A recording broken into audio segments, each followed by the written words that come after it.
Chicos. Aïe, aïe, aïe, aïe, aïe, aïe, aïe. 15. La 15e Ligue des Champions pour le Real Madrid. Tonton Pérez était heureux. Tout le monde était heureux. En tout cas, à Madrid, c'était la fiesta hier soir. Le débrief commence maintenant. Hola chicos, buenas tardes, bienvenidos a todos. J'espère que vous allez bien. Chicos, on a eu une finale. Je m'attendais à une meilleure finale. Voilà, je vous dis la vérité, je m'attendais à une meilleure finale. Ce qui fait que Madrid a fait le taf, c'est les 20 dernières minutes du Real Madrid. Mais on va dire, le truc c'est quoi? C'est que le Real Madrid a fait le taf même pendant les 70 premières minutes, défensivement parlant. C'est-à-dire que le Real Madrid a tenu et a géré le match au niveau de l'intensité. Tout était parfait pour faire un match à la madrilène. Un match à la madrilène, c'est quoi? Quand tu arrives et que tu es le Real Madrid et que tu es en finale, tu laisses jouer l'équipe, mais tu gères le match sans avoir peur de l'adversaire. Ça peut être n'importe qui en face, le Real Madrid n'avait pas peur. Défensivement parlant, le Real Madrid a fait un vrai match de patron. Tous les joueurs étaient là. Défensivement, Nacho, Mendy, oh, Mendy, Ferland Mendy. Il nous a sorti une masterclass défensivement face à Sancho. Sancho, il était chaud avec ses dribbles. Mais Ferland Mendy, qu'est-ce qu'il a fait? Il a rafraîchi le Sancho. Voilà, le Sancho, il était plus chaud, il était froid. Il était yellow, comme on dit en Espagne. Il était glacial. Qu'est-ce qu'il a fait, Mendy? Il lui a montré c'était qui le patron. Mendy nous a fait un match de patron. La vérité, côté gauche, personne passait. Nacho, exceptionnel. Rudiger, exceptionnel. Carvajal. Carvajal, il a commencé l'année en patron, il a fini en champion. Il n'y a rien de plus à dire. Carvajal, c'est l'une des... Carvajal, c'est peut-être la meilleure saison de Carvajal. Il a fait une saison incroyable. C'est-à-dire, il n'a pas fauté une seule fois Carvajal. Et c'est pour ça que je me dis, pour moi, on n'a jamais eu un Carvajal. C'est le Carvajal Prime qu'on a eu cette saison. Il a commencé la saison, je vous l'ai dit, hein, comme un patron. Il a fini en champion. Voilà, le mec, il arrive. C'est le joueur qu'on n'attendait même pas. Et en fait, c'est le joueur qu'on n'attendait même pas finir MVP, les gars. C'est l'homme du match, Carvajal. Et c'est lui qui marque le but du 1-0 sur un corner. C'est même pas Rudiger qui va mettre la tête, c'est même pas Bellingham, c'est même pas Joselu, c'est Carvajal, un lutin crétin latéral droit qui est venu mettre une tête imparable. Il était là entre 14 joueurs. Il t'a mis une tête. Les gars, Carvajal, mis à part la tête, il a fait un gros match, Carvajal. Offensivement, défensivement. Il était exceptionnel. C'était le Carvajal Prime, le Carvajal Avengers, le Carvajal comme tu veux. Mais dans tous les cas, il était trop chaud. Niveau agressivité, il rigolait pas. Il mettait le pied quand il fallait. Il rigolait. Il voulait la gagner, cette Ligue des Champions. Le mec, il en a gagné ça, qu'il voulait gagner la 6e.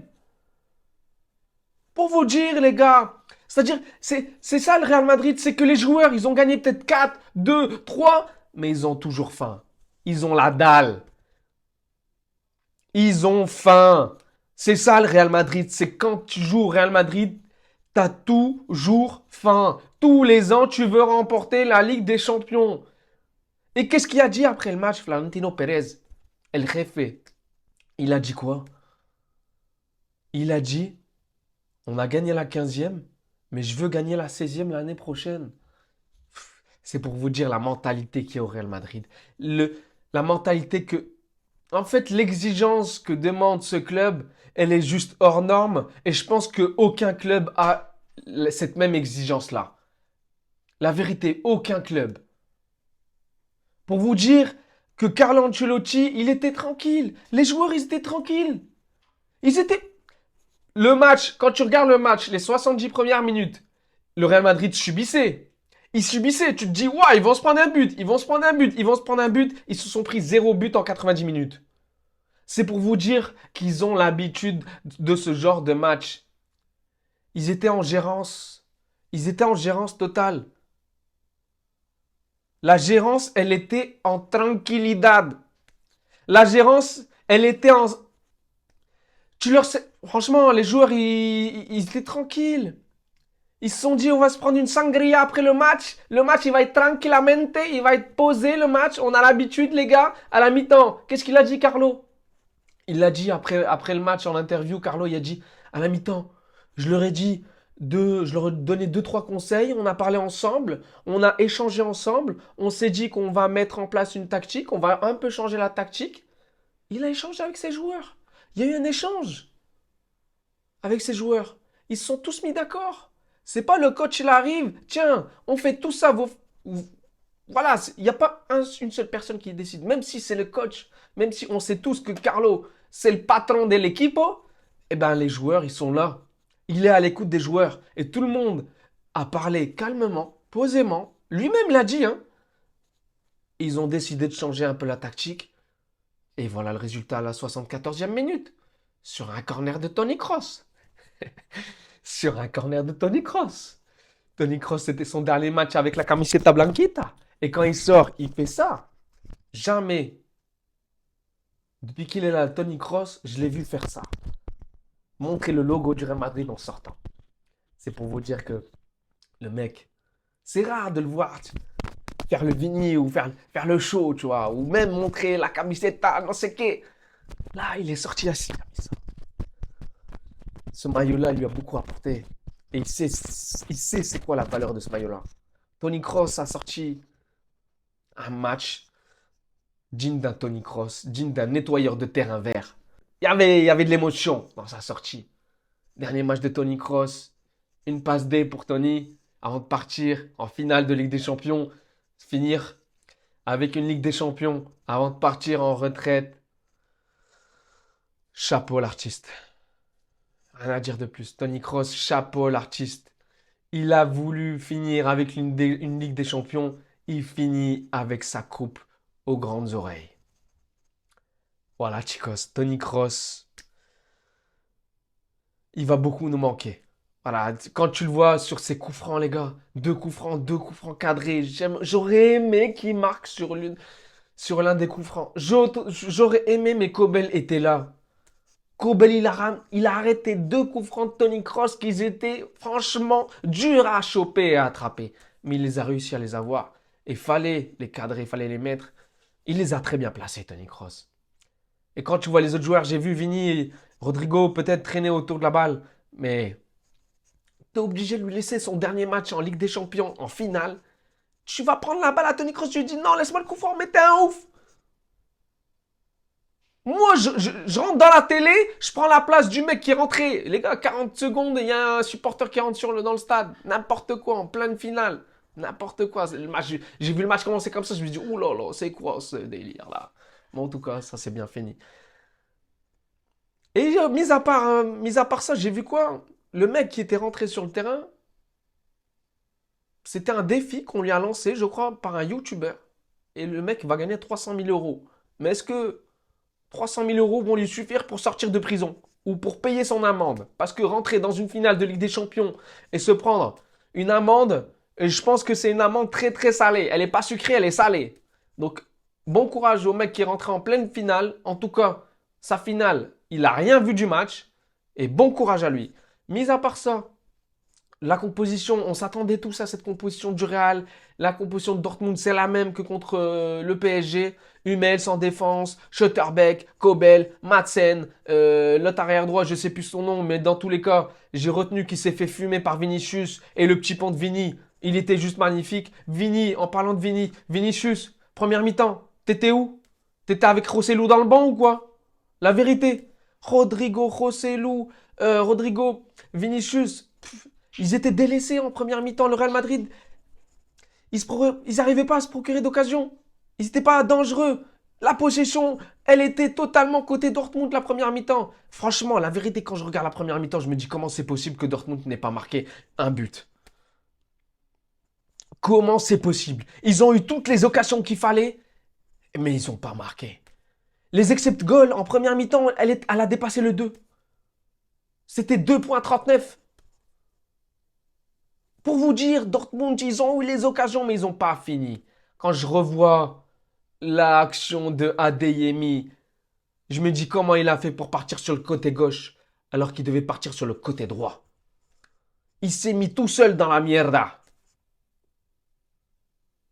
Adeyemi, lob! Fais autre chose que ce que tu as fait. Il a trop mal joué l'action. Mais qu'est-ce qui a fait qu'il a mal joué l'action, Adeyemi? C'est la sortie de Courtois. Courtois, il a fait un excellent match. Courtois, il a fait des arrêts de malade. Courtois, il était là. Il était opérationnel. Courtois, il a fait une finale. Deuxième finale de Ligue des Champions pour Courtois. Franchement, regardez les joueurs qu'ils ont tous les Ligues des Champions. Carvajal, Nacho, Kroos, Modric, 6 Ligues des Champions. Pérez, c'est le mec qui a gagné le plus des champions en tant que président. C'est, je crois, le président le plus titré. Carlo, la même chose. 6 Ligues des Champions en 10 ans, le Real Madrid. C'est pour vous dire la domination totale du Real Madrid. Et personne vient me dire le Real Madrid, c'est pas le plus grand club au monde. Celui qui vient me dire Barça, ou Liverpool, ou Man U, ou non sais qui aille se prendre un café pour se réveiller. Real Madrid, c'est le Real Madrid.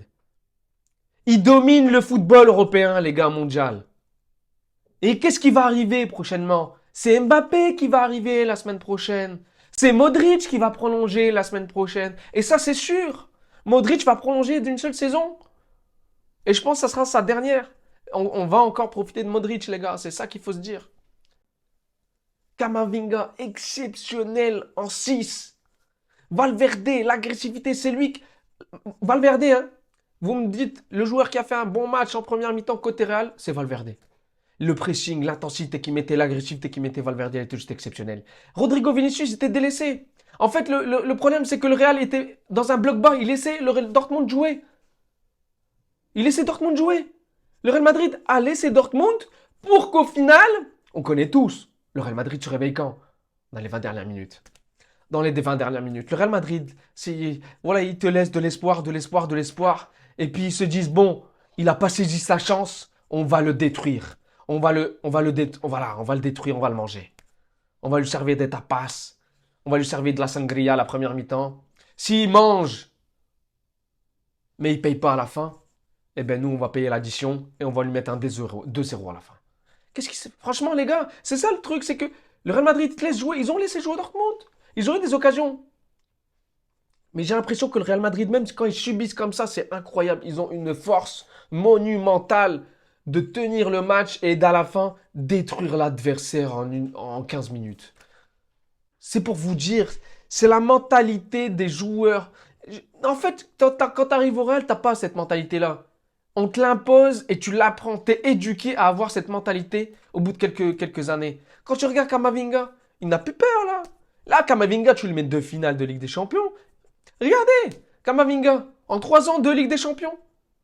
La première, voilà, il était remplaçant. La deuxième, titulaire, il fait une masterclass. Le mec, il était arrivé tranquillo.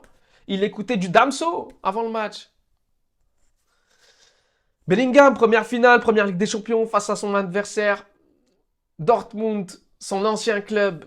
Bellingham qui a pleuré en sortant. Bellingham qui était super content. Première saison.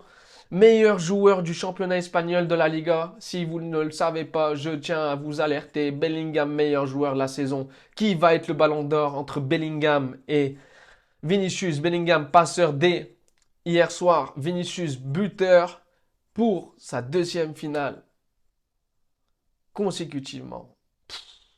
Vinicius, il se dirige tout droit vers le ballon d'or. Qu'est-ce qu'il va jouer, les gars? Tout le monde le dit. Hein. Ça, on va pas se le cacher. C'est qui va faire une bonne Coupe d'Europe ou une bonne Copa América. Le Brésil, ils ont intérêt à gérer. Le Brésil, ils ont intérêt à prouver. Parce que franchement, ils ont une équipe. Ils ont une bonne équipe. Ça va jouer entre l'Argentine et le Brésil. Encore une fois. L'Uruguay, ils ont une bonne équipe. Ils ont un nouveau coach. Attention à l'Uruguay pour la Copa América, mais même Tony Kroos, il a fait une bonne finale, il a fait une passe D, il a fait une très bonne saison. Si vous me demandez qui choisir, c'est dur parce que tu as envie de couper la poire en trois. Tu as envie de te dire une petite part de Ballon d'Or pour Tony, une petite part de Ballon d'Or pour Jude, une petite part de Ballon d'Or pour Vini Vitti. Donc qui va l'emporter ce Ballon d'Or? Tout va se jouer en juin, les gars. De juin à juillet, la Copa, l'Euro. Qui va gagner? Qui va faire une masterclass? Dans tous les cas, les trois, ils ont tous les trois leur chance. À eux de jouer leur carte et à eux de sortir une masterclass. En tout cas, le Real Madrid a fait un bon match. Mais le Real Madrid s'est réveillé quand il y a eu la tête. 5 minutes avant la tête, le Real Madrid était là. À la 70e minute, ils se sont dit, bon, c'est l'heure de montrer qui est le patron. C'est l'heure de montrer qui est le Real Madrid. C'est l'heure de sortir la masterclass. Et là, le Real s'est transformé. Qu'est-ce que vous voulez que je vous dise? C'est le Real Madrid. En tout cas, on a eu une finale où Dortmund a eu sa chance, mais ne l'a pas saisie. Et le Real a fini en patron. En tout cas, Carlo, content. Quand je vois la joie des joueurs avec Carlo à la fin, ça fait trop plaisir.